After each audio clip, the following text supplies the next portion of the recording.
নমস্কার বন্ধুগণ। আজ আজ আপনাদেরকে দেখাচ্ছি নতুন মন্দির হয়েছে। উপর থেকে গুরু মহারাজকে কীভাবে আনা হচ্ছে দেখুন। নতুন বেদি অভিষেক হচ্ছে, তারপর সব স্বামীজিরা মিলে কীভাবে অভিষেক করছেন দেখুন। তারপর গুরু মহারাজকে মন্দির থেকে কীভাবে নাম কীর্তন করে আনা হয়েছে। মনে হচ্ছে কি জানেন, সত্যি সত্যি গুরু মহারাজ হেঁটে হেঁটে এসে বেদির উপরে বসে আছেন। না দেখলে মানে সেটা বোঝা যায় না আর কি।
আজ পূর্ণিমা, আমি চলে আসলাম আশ্রমে, কিন্তু এটার মধ্যে একটা কারণ আছে। আজকে একটা বিশেষ কারণের জন্য চলে এসেছি। পূর্ণিমা তো পূজা হয়ই, কিন্তু গুরুমা এতদিন উপরে ছিলেন। তা আজ এই যে দেখতে পাচ্ছেন, এখানে গুরু মহারাজকে আনা হয়েছে। তার জন্য আজকে বিশেষ অনুষ্ঠান হবে, পূজা আরতি হবে, যজ্ঞ অনুষ্ঠান হবে। দেখতে পাচ্ছেন মন্দিরটা, এটা নতুন মন্দির হয়েছে। এটা টেম্পোরারি কিছুদিনের জন্য, তারপর আবার আর একটা মন্দির হবে। এই দেখুন মন্দিরটা দেখুন, বিশাল।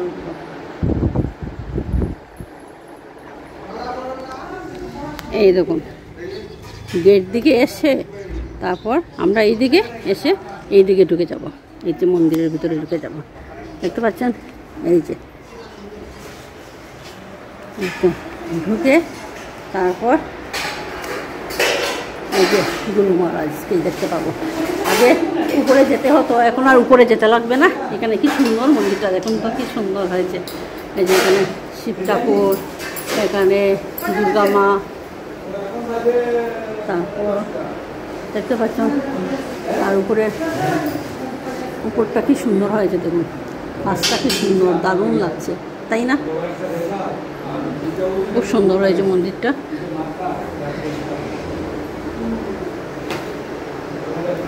দেখতে পাচ্ছেন বিশাল বড়। এদিকে একটা দরজা আছে, এদিকে আর একটা দরজা। আর মহারাজ লামডিং ছিলেন, উনিও চলে এসছেন আজকে গুরুদেবের সাথে। সকালবেলা চলে আসলেন। এখন যাচ্ছি এইদিকে, কিন্তু দোতলায় যেতে হবে। আচ্ছা, আর এইটা হলো রান্নাঘর, মানে আপাতত আর কি, ভবিষ্যতে এই দিকে যাবে রান্নাঘরটা। এই যে দেখতে পাচ্ছেন কাজ চলছে এখনও, কিন্তু এই জায়গাটাতে হবে রান্নাঘর। আর এইটা ডাইনিং হল, এটাতে আর কি বিশাল বড়। বর্তমানে এখানেই রান্না হচ্ছে গুরু মহারাজের, যে ওরা রান্না করছে। অনেক কিছু হচ্ছে রান্না আজকে। এই দেখুন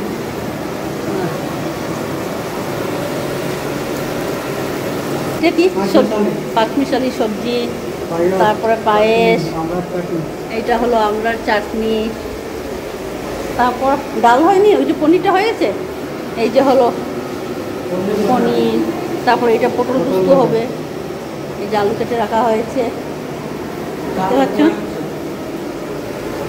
তারপর এইদিকে গিয়ে আবার এইদিকে গিয়ে আমরা এইদিকে চলে যাব, এইদিকে চলে যাব। এই যে আমার গুরুদেব সকালবেলা চলে এসছেন বাবা, এসে গুরু মহারাজকে এখানে নিয়ে আসলেন। খুব ব্যস্ত, মানে এই ছবিটা নিয়ে নেবে। এই যে সবাই এখানে, এই যে স্বামীজিরা এখানে বসে আছেন, দেখতে পাচ্ছেন। এই যে লিডার স্বামীজি খুব ব্যস্ত, ওদের ওদের কথা বলার এখন সময় নেই, খুব ব্যস্ত। বৃদ্ধাশ্রম এখানে 30-35 জন, 30-35 জন মানে আছেন, মহিলা পুরুষ আছেন আর কি।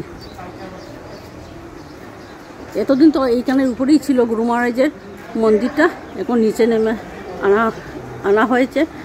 এইটার সব কিছু মানে এই যে, তারপর আমি আরও দেখাচ্ছি ভবিষ্যতে।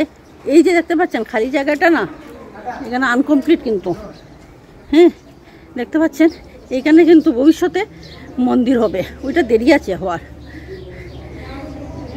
বাকি আছে। আর এই দেখুন আপনাদের বিশাল মাঠ আছে, পাশে স্কুল আছে, মানে এটা ছিল কিন্তু আগে জানেন, এটা মালিনী বিল নামে পরিচিত ছিল, কিন্তু এই মালিনী বিলকে মানে এটা আমার গুরুদেবের কথা বলছি, মানে গুরুদেবে কি করেছেন আর কি, যে আপনারা বুঝতে পারবেন না কি জিনিসটি কি করে দিয়েছেন। দেখতে পাচ্ছেন গুরুদেবের কঠোর পরিশ্রম, মানে দিনকে রাত, রাতকে দিন করে এই মন্দিরটা, এই বৃদ্ধাশ্রম।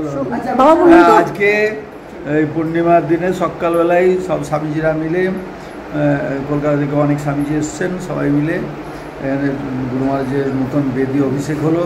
ঠাকুরের আসন শোভাযাত্রা করে ঢাক বাজিয়ে ঢোল বাজিয়ে কীর্তন করতে করতে 3তলা থেকে নিচতলায় নিয়ে আসা হলো এবং ঠাকুরের আসন স্থাপিত হয়েছে। আপনারা দেখছেন এই মন্দির, নূতন মন্দির। এখন যতদিন না বড় মন্দির তৈরি হচ্ছে ততদিন পর্যন্ত এইখানেই এখন একটু গুরু মহারাজের পূজা আরতি হবে, এটাই এখন মন্দির। আর নিচতলাতে হওয়াতে যারা বয়স্ক মানুষ উপরে উঠতে পারতো না, তাদের সুবিধা হবে, তারা এখানে আসতে পারবে, অংশগ্রহণ করতে পারবে, পাড়া লোকেরা অংশগ্রহণ করতে পারবে। আর এখন অস্থায়ী মন্দির, ভবিষ্যতে সবাইকে পরিকল্পনা রয়েছে ভালো করে একটা সুন্দর মন্দির বানানোর, গুরু মহারাজ সেখানে প্রতিষ্ঠান করবেন। শুনতে পেরেছেন আপনারা, মানে এইখানে এই যে অবদানটুকু আমার গুরুদেবের আর কি, মানে কি বলবো, সকালকে রাত আর রাতকে সকাল, মানে খাওয়া দাওয়ার ঘুমানোর এইসব মানে টাইম নেই, মানে ওখানে আসছেন আবার বিকালে বেরিয়ে যাচ্ছেন, বিকালে ট্রেনে চাপছেন, সকালবেলা চলে আসছেন, মানে কি বলবো আপনাদেরকে আর কি। ওনার এই কষ্ট, এত মানে কষ্ট, এত সব করে উনি মানে একটা জায়গায় গুরু মহারাজকে নিয়ে আসছেন। ঠিক আছে, আপনারা দেখতে থাকুন আমার ভিডিওটা, আর ভালো লাগলে অবশ্যই কমেন্ট করবেন।